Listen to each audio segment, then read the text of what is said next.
The world I see holds nothing that I want. Each thing that you value here in this world is but a chain that binds you to it, and it will serve no other end but this.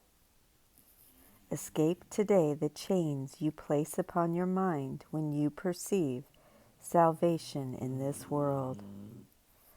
Let nothing that relates to body thoughts delay your progress to salvation. Today, we practice letting go of all thought of values we have given to the world. We leave it free of purposes we gave it as aspects and its phases and its dreams. We hold it purposeless within our minds and loosen it from all we wish it were. Thus do we lift the chains that bar the door to freedom from the world and go beyond all the little values and diminished goals.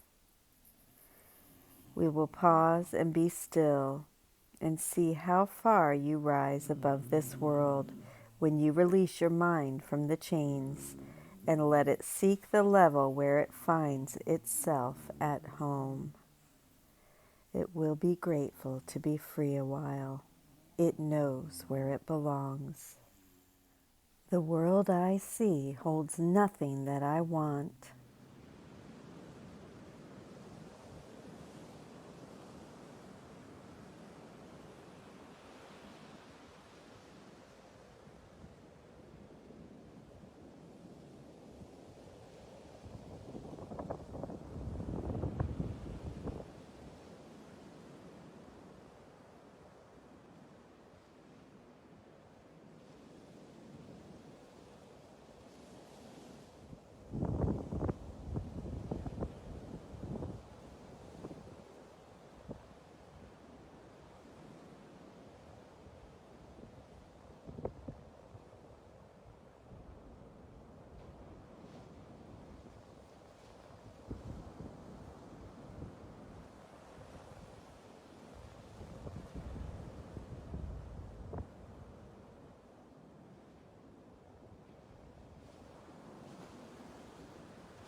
The world I see holds nothing that I want. When your eyes are opened afterward, you will not value anything you see as much as when you looked at it before. Your whole perspective on this world will shift by just a little every time you let your mind escape its chains. The world is not where it belongs, and you belong where it would be, and where it goes to rest when you release it from the world. Your guide is sure. Open your mind to Him. Be still and rest.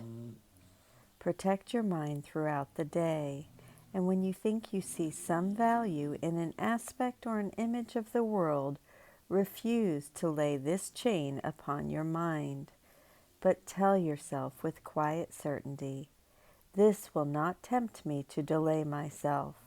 The world I see holds nothing that I want. So today's lesson and the next 3 lessons form a unit. This one deals with the world, obviously. The world I see holds nothing that I want. And then lesson 129 is beyond this world, there is a world I want, which is a discussion of the real world, which is ours to choose. And lastly, lesson 130, it is impossible to see 2 worlds, and that reinforces our need to choose between the 2. So we must recognize the difference between form and content. The world, which is the form, is the projection of the thought of guilt, which is the content. This lesson, therefore, should not be taken as supporting sacrifice, okay, like giving up the world, the form, but rather encouraging us to give up the mind's guilt, the content, which is the source of the world. It can be tempting for students to feel guilty because they covet worldly things, believing Jesus demands their sacrifice.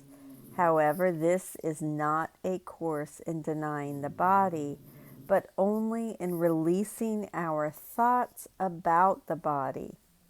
These thoughts reflect our underlying guilt, which holds the secret wish to keep the separation intact, to keep it alive. The ultimate ego value for the world, therefore, is as a place in which we maintain our special identity through guilt, but with someone else responsible for it, not ourselves, okay? So we can choose the holy instant, the now in which the ego thought system is chosen against, and only God's voice is heard.